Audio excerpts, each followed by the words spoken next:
बिस्मिल्लाहिर्रहमानिर्रहीम। दोस्तों, अरशद लोधी कम दियां गल्लां नाल हाज़िर खिदमत है। अस्सलामु अलैकुम। की हाल जे? ठीक ठाक हो? खरीयत नाल हो? लो अज तुहानू एक बहुत ही प्यारी गल, मतलब ऐसी गल है कि तुसी सुन लवो तो तुहाडी ज़िंदगी संवर जाएगी।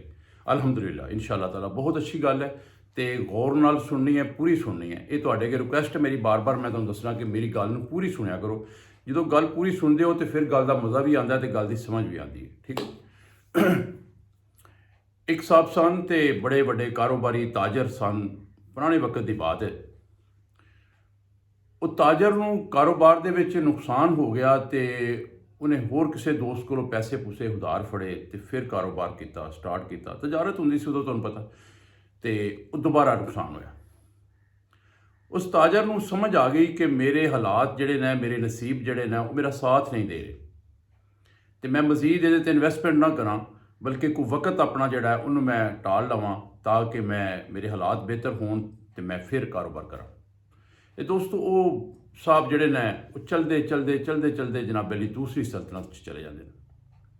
दूसरी सल्तनत जाके वो बादशाह सलामत जोड़े होंगे ने उन्होंने दरबार हाज़र होंगे ने, तो जाए कहता कि बादशाह सलामत, मैं कोई नौकरी चाह रहा। वो बादशाह सलामत ने कहा कि यार तू की कम जानना? उन्हें कहा जी जोड़ा कहोगे कर लवेंगे। उन्हें कहा यार मेरिया बकरियां भेडां है न, तो तू इन्हों चारण का काम कर सकना? उन्हें कहा जी बिल्कुल बखुशी कराँगा। उदों तनख्वाहां वगैरह कोई नहीं सी होंदियां। उदों ये होंदा सी कि मतलब मामला तो रोटी ते ही चलते सन कि खाना खाई जा तो अपना काम करी जा। उन्हें कहा जी ठीक है। उन्हें जनाब वो भेडां का जोड़ा कारोबार है, वो सिलसिला जोड़ा वो सामभ लिया कि इन्हों मैं मतलब जोड़ा ना बेहतर तरीके कर सकना। जिसलिए उन्हें हामी भर ली तो बादशाह ने वो शक्लो सूरत वो गलबात सुन के तो थोड़ा अंदाज़ा होया कि यार ये बंदा कोई अच्छे खाते पींदे करता है। तो बादशाह सलामत ने उन्होंने दावत दी कि तू मेरे नाल बह के ते खाना खा। जिसलिए बादशाह सलामत के नाल बह के उन्हें खाना खादा तो बादशाह को अंदाज़ा होया कि यार ये कोई आम आदमी नहीं है, कोई अच्छा खासा आदमी है। तो बादशाह सलामत ने उन्होंने कहा कि भी की मसला तेरा की है? उन्हें कहा सर मैं एक ताजर हाँ, मेरा कारोबारी नुकसान हो गया, फिर मैं किसी को दोस्त को फड़े ना, फिर नुकसान हो गया, तो बस इस वेले मेरे को कुछ नहीं रह गया, तो मैं बे यारों मददगार हो गए तुहाडे कोल आ गया कि चलो यार दाल रोटी चलती रहेगी, तुहाडे कोल आके नौकरी करने वास्ते आ गया। बादशाह सलामत को समझ आ गई कि इस बंदे के नसीब जोड़े ना वो साथ नहीं दे रहे। खैर बादशाह सलामत ने उन्होंने कहा कि ठीक है, सुबह तो तू मेरी बकरियां लैके तो इन्हों चारण वास्ते जाना है, लेकिन हर रोज़ तू मैनू रिपोर्ट देनी है कि जी किनियां लैके गया से किनियां वापस आईयां। उन्हें कहा सर जिस तरह तुहाडा हुक्म है, कोई मसला नहीं। वो बंदा हुण बकरियां लैके जाता है तो डेली आके बादशाह सलामत को रिपोर्ट देता है कि जनाब मैं 100 बकरी लैके गया सा, विचों 2 बकरियां जड़ियां ने वो भेड़िया खा गया, एनियां रह गई ने, ए बकरी बीमार हो गई सी, वो मर गई, वो एनियां रह गई ने, इस तरह हुई ने, एनियां हुई। वक्त गुजरता रहा, बकरियां की तादाद घटती बढ़ती रही। तो बादशाह सलामत इस इंतजार च सन कि कदों इस बंदे दे जनाब नसीब बेहतर होन तो मैं इनू फारग करा। खैर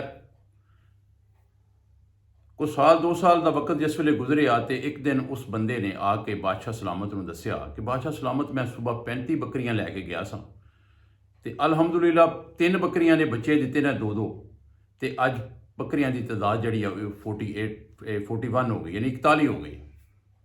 बादशाह ने कहा ठीक। इस तरह अगले दिन फिर गया, फिर गया, फिर गया, मतलब हर आने वाला दिन जोड़ा सी वो बकरियां की तादाद च इजाफा हो रहा है, बकरियां की अफजाइश हो रही सी, बकरियां बच्चे दे रही सन, बकरियां की तादाद बढ़ती जा रही। साल 6 महीने ये होया कि वो बकरियां की तादाद जी है वो 100 क्रॉस कर गई, मजीद क्रॉस कर गई, तो नुकसान वाला काम जोड़ा सी खत्म हो गया। जिस दिन वो लास्ट जो ड्यूटी का दिन से वो आया तो उन्हें आके रिपोर्ट दी कि बादशाह सलामत अज इन्नी बकरियां ने बच्चे दिते ने, तो इन्नी तादाद हो गई है। तो बादशाह सलामत ने कहा तू नहा धो के तो अज खा, रात का खाना मेरे हाल खाना। वो नहा धो के फ्रैश हो के उन्हें खाना जिसले बादशाह सलामत नाल खाधा, तो बादशाह सलामत ने उन्होंने कहा कि भी सोहणिया अज तो तेरी नौकरी खत्म है। वो अखां चों आंसू आ गए। ਉਹ ਪਰੇਸ਼ਾਨ ਹੋ ਗਿਆ। ਉਹਨੇ ਕਿਹਾ ਬਾਦਸ਼ਾਹ ਸਲਾਮਤ, ਮੇਰੇ ਕੋਲ ਕੋਈ ਕੁਤਾਹੀ ਹੋ ਗਈ ਹੈ, ਮੈਂ ਤੇ ਬੜੀ ਇਮਾਨਦਾਰੀ ਨਾਲ ਤੁਹਾਡਾ ਕੰਮ ਕਰ ਰਿਹਾ ਸਾਂ, ਤੇ ਕੀ ਹੋਇਆ ਕਿ ਤੁਸੀਂ ਮੈਨੂੰ ਨੌਕਰੀ ਤੋਂ ਬਰਖਾਸਤ ਕਰ ਦਿੱਤਾ? ਬਾਦਸ਼ਾਹ ਸਲਾਮਤ ਨੇ ਕਿਹਾ ਨਹੀਂ, ਨੌਕਰੀ ਤੋਂ ਬਰਖਾਸਤ ਕਰਨ ਦਾ ਮਤਲਬ ਇਹ ਨਹੀਂ ਹੈ ਕਿ ਤੇਰੇ ਕੋਲ ਕੋਈ ਕੁਤਾਹੀ ਜਾਂ ਜ਼ਿਆਦਤੀ ਹੋਈ ਹੈ, ਸਿਰਫ ਇਹ ਹੈ ਕਿ ਤੇਰੇ ਨਸੀਬ ਜਿਹੜੇ ਨੇ ਉਹ ਦੁਬਾਰਾ ਬਿਹਤਰ ਹੋ ਗਏ ਨੇ, ਤੇ ਤੂੰ ਹੁਣ ਜਾ ਕੇ ਆਪਣੇ ਮੁਲਕ ਆਪਣਾ ਕਾਰੋਬਾਰ ਕਰ ਤੇ ਅੱਲਾਹ ਤਾਲਾ ਤੇਰੇ ਕਾਰੋਬਾਰ 'ਚ ਇਜ਼ਾਫਾ ਕਰੇਗਾ। ਮੈਂ ਚੈੱਕ ਕਰ ਰਿਹਾ ਸਾਂ ਕਿ ਤੂੰ 100 ਬੱਕਰੀ ਲੈ ਕੇ ਸਟਾਰਟ ਹੋਇਆ ਸਾਂ, 30-35 ਰਹਿ ਗਈਆਂ ਸਨ, ਅੱਜ ਅਲਹਮਦੁਲਿਲਾ ਫਿਰ 130-35 ਹੋ ਗਈਆਂ ਨੇ, ਤੇ ਮੈਂ ਸਮਝਣਾ ਪਿਆ ਕਿ ਡੇਲੀ ਬੱਕਰੀਆਂ ਵਧਣਾ ਤੇਰੇ ਨਸੀਬਾਂ ਦੀ ਆਗਾਹੀ ਹੈ ਕਿ ਤੇਰੇ ਨਸੀਬ ਬਿਹਤਰ ਹੋ ਗਏ ਨੇ, ਤੇ ਤੂੰ ਸੁਬਾਹ ਆਪਣੇ ਮੁਲਕ ਰਵਾਨਾ ਹੋ ਜਾ। ਉਹਨੇ ਕਿਹਾ ਠੀਕ ਹੈ ਬਾਦਸ਼ਾਹ ਸਲਾਮਤ, ਜਿਸ ਤਰ੍ਹਾਂ ਤੁਹਾਡਾ ਹੁਕਮ।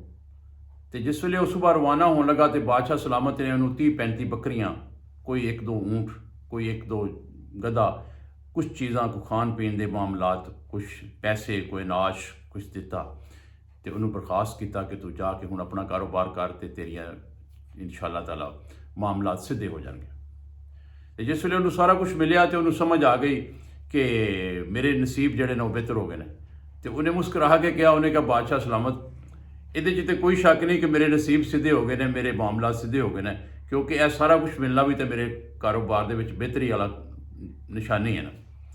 ਇਹ ਦੋਸਤੋ, ਗੱਲ ਕਰਨ ਦਾ ਮਤਲਬ ਜਿਹੜਾ ਸੀ ਉਹ ਇਹ ਸੀ ਕਿ ਕਦੀ ਇਨਸਾਨ ਦੇ ਨਸੀਬ ਜਿਹੜੇ ਨੇ ਉਹ ਸਾਥ ਨਹੀਂ ਦੇ ਰਹੇ ਹੁੰਦੇ, ਇਨਸਾਨ ਬੜੀ ਮਿਹਨਤ ਕਰ ਰਿਹਾ ਹੁੰਦਾ ਤੇ ਉਹ ਫਿਰ ਵੀ ਨੁਕਸਾਨ ਵਾਲੇ ਪਾਸੇ ਜਾ ਰਿਹਾ ਹੁੰਦਾ, ਤੇ ਜਦੋਂ ਅੱਲਾਹ ਤਾਲਾ ਬਿਹਤਰੀ ਵਾਲੇ ਪਾਸੇ ਲੈ ਜਾਂਦਾ, ਇਨਸਾਨ ਦੀ ਕੋਈ ਕਮੀ ਕੁਤਾਹੀ ਹੁੰਦੀ ਹੈ, ਜਦੋਂ ਉਹ ਉਹਦੀ ਤੋਬਾ ਕਰ ਲੈਂਦਾ ਤੇ ਅੱਲਾਹ ਤਾਲਾ ਉਹਦੇ ਕਾਰੋਬਾਰ 'ਚ ਬਰਕਤ ਅਤਾ ਕਰ ਦਿੰਦਾ, ਉਹਦੇ ਰਿਜ਼ਕ 'ਚ ਇਜ਼ਾਫਾ ਕਰ ਦਿੰਦਾ।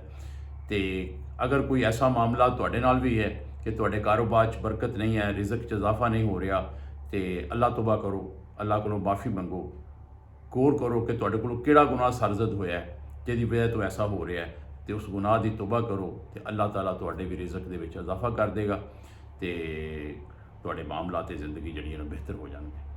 ਦੋਸਤੋ, ਗੱਲ ਪਸੰਦ ਆਈ ਹੋਏ ਲਾਈਕ ਕਰ ਦਿਓ, ਸ਼ੇਅਰ ਕਰ ਦਿਓ, ਸਬਸਕ੍ਰਾਈਬ ਕਰ ਦਿਓ। ਉਹ ਦੋਸਤ ਜਿਹੜੇ ਚੈਨਲ ਤੇ ਨਵੇਂ ਨੇ, ਮੇਰੇ ਵੀਡੀਓ ਦੇਖਦੇ ਨੇ, ਉਹਨਾਂ ਅੱਗੇ ਰਿਕੁਐਸਟ ਹੈ ਕਿ ਚੈਨਲ ਨੂੰ ਸਬਸਕ੍ਰਾਈਬ ਕਰਿਆ ਕਰੋ ਤੇ ਪੂਰੀ ਵੀਡੀਓ ਦੇਖਿਆ ਕਰੋ। ਪੂਰੀ ਵੀਡੀਓ ਦੇਖਣ ਦਾ ਮਤਲਬ ਹੈ ਕਿ ਤੁਹਾਨੂੰ ਹਰ ਗੱਲ ਦੀ ਸਮਝ ਆਏਗੀ।